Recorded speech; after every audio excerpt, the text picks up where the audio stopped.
Hello everyone, this is Sapna. Welcome to my YouTube channel. Hope you are doing very well. Let me know guys how many of you are excited for the today's session, and I know everyone is so excited for the today's session. It's a grammar session, and here I am going to discuss about the 6th point of the advanced tense facts, and I have already discussed the 5 points of advanced tense facts on my YouTube channel. And if you have not watched it, then go and watch all the basic to advanced video on my YouTube channel. Let's, without wasting time, start the 6th point of the advanced tense facts. And here is what is 6th point is expressed. But before the discussing my 6th point, I want to recall all the five points which I have already discussed you.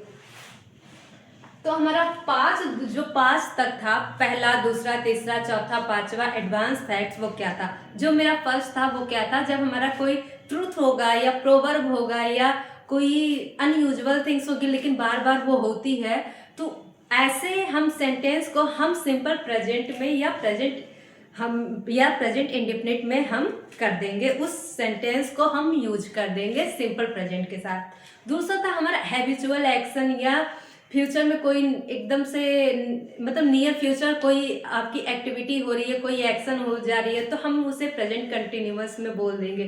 Third हमारा था कि कोई भी completion of action in future time होगा। For example, by the time I reach home I will have cook something for you, मतलब future में कोई completion of action होगा तो आप क्या कर दोगे? फ्यूचर परफेक्ट में उसे यूज कर दोगे वहाँ पे। फोर्थ पॉइंट था हमारा कि सेंस एवर सिंस मीन्स जब से। आपका सेंस या एवर सिंस क्या था? मतलब ये कंजंक्शन ऑफ टाइम था, यहाँ पे ये प्रीपोजिशन नहीं था, आपका कंजंक्शन ऑफ टाइम था। यहाँ मतलब सिंस एवर सिंस का था जब से।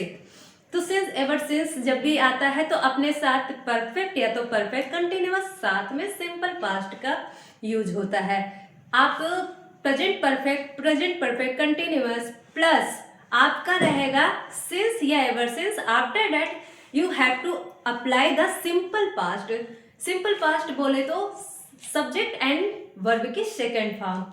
जो हमारा फिफ्थ था वो था कि आपका एट मोमेंट था, नाउ डेज था, नाउ मोमेंट था, these there, the plus time expression था। तो इन सब के साथ प्रेजेंट कंटिन्यूअस का आपको यूज करना है। Now here I am going to discuss about the 6th point of the advanced tense facts, and 6 points in here to express gradual change, process of change, then we use perfect, we use present continuous tense. ठीक है, जब भी हमें gradual change या process of change मिलेगा, gradual change या process of change मिलेगा, तब हम वहां पे कौन सा टेंस यूज करेंगे? प्रेजेंट कंटिन्यूअस टेंस का यूज करेंगे। चलिए एग्जांपल से समझिए।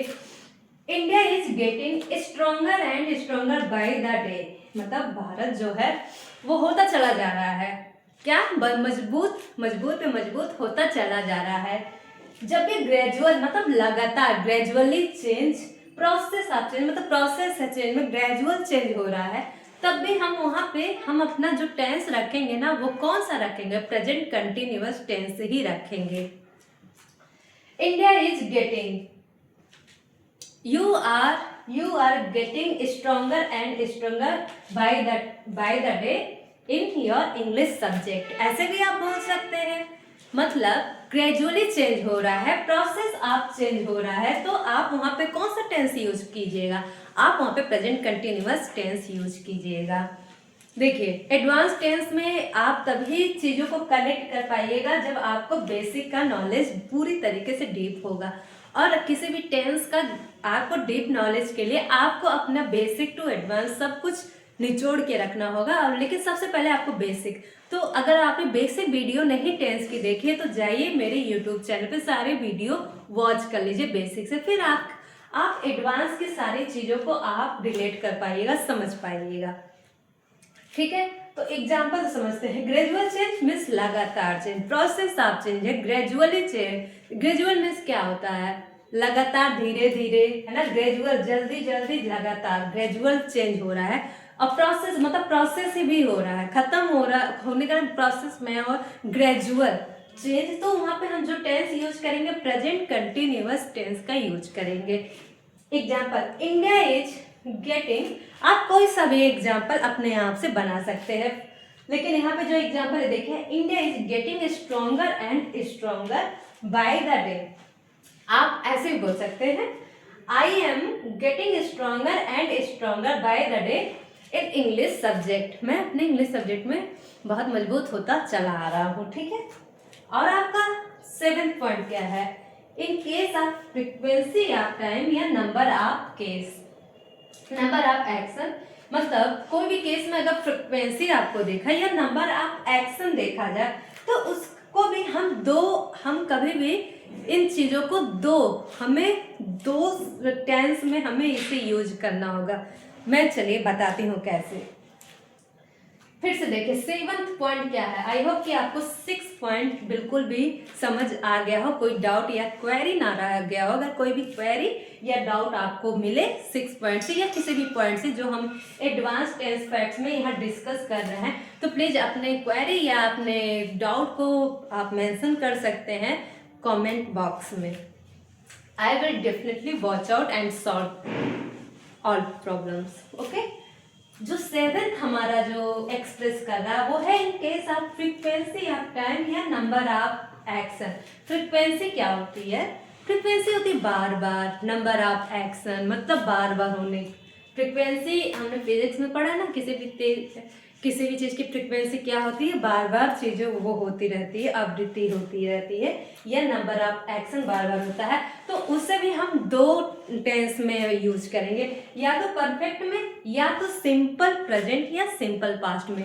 और परफेक्ट में भी सिंपल मतलब प्रेजेंट परफेक्ट या तो पास्ट परफेक्ट में हम उसको एक्सप्रेस करेंगे, हम उसको यूज करेंगे जब भी हमें नंबर ऑफ फ्रीक्वेंसी या नंबर ऑफ एक्शन में कोई भी सेंटेंस मिलेगा, फ्रीक्वेंसी भी रहेगी या नंबर ऑफ एक्शन रहेगा, तो हम उसे दो टेंस में उसे यूज करेंगे। या तो परफेक्ट क्या होता है सब्जेक्ट तो रहेगा, प्रेजेंट परफेक्ट मतलब सब्जेक्ट रहेगा, आपका ऑक्सिलरी वर्ब हैव या हैज होगा, और प्रेजेंट मेन वर्ब की थर्ड फॉर्म होगी।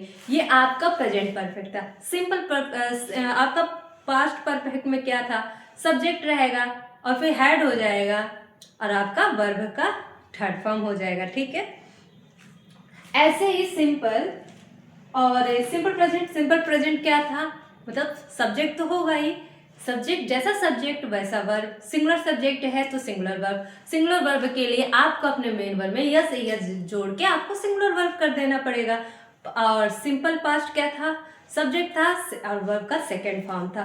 तो यही ये कह रहा है कि इन case of frequency of time number of action, जब फ्रीक्वेंसी ऑफ टाइम रहेगी नंबर ऑफ एक्शन होगा, तो भी आपको अपने उस सेंटेंस को 2 टेंस में यूज करना होगा, या तो परफेक्ट में भी या तो प्रेजेंट परफेक्ट या तो पास्ट परफेक्ट, या तो सिंपल प्रेजेंट या तो सिंपल पास्ट। आई होप आप पॉइंट को समझ पा रहे होंगे। चलिए एग्जाम्पल से समझते हैं। She has taught me these things many a time। देखिए many a time आ गया, मतलब frequency of time, in case of frequency of time या नंबर ऑफ एक्शन। तो मेनी अ टाइम हमें ये शो कर रहा है कि वहाँ पे नंबर ऑफ एक्शन हो रहा है या फ्रीक्वेंसी ऑफ टाइम हो रही है, जिसकी वजह से हम अपने टेंस को किस में यूज कर देंगे, या तो परफेक्ट होगा या तो सिंपल प्रेजेंट या सिंपल पास्ट होगा। तो परफेक्ट में क्या कौन सा होगा, हमें सिंपल यानी प्रेजेंट परफेक्ट में ही आपको यूज करना होगा, क्योंकि मेनी अ टाइम से हमें शो हो रहा है कि काम आपका जो है फ्रीक्वेंसी ऑफ टाइम या नंबर ऑफ एक्शन हो रहा है। तो वहां पे कौन सा tense, perfect. She has taught me these things many a time। I hope कि आप सारी चीजें समझ में आ गई होगी। कोई भी चीज अगर आपको ना समझ में आए, कोई भी चीज आपको डाउट में हो रहा है, क्वेरी मिल रहा हो, तो आप प्लीज कमेंट सेक्शन में मेंशन कीजिएगा। I will definitely solve your problem. और आई होप कि आपको एडवांस टेंस के फैक्ट्स में भी कुछ चीज़ें समझ में नहीं आ रही होगी या आ रही होगी। जो भी आपका रिस्पांस होगा प्लीज़ उसे कमेंट सेक्शन में ज़रूर आप राइट डाउन किया कीजिए। वहाँ से मैं अपना फीडबैक लूँगी कि मैं कैसे पढ़ा रही हूँ। मुझे अपना फीडबैक ज़रूर दीजिए आप लोग। और आई होप कि आप ग्रामर के साथ साथ एडिटोरियल एनालिसिस की भी वीडियो ये वॉच कर रहे होंगे, सारे शॉर्ट्स भी मतलब देख रहे होंगे, सारे शॉर्ट भी यूज़फुल है, नॉलेज ही आपके बढ़ेंगे, आपके नॉलेज में कोई भी कमी नहीं होगी। एंड मीट यू सून, तब तक के लिए thank you for watching it.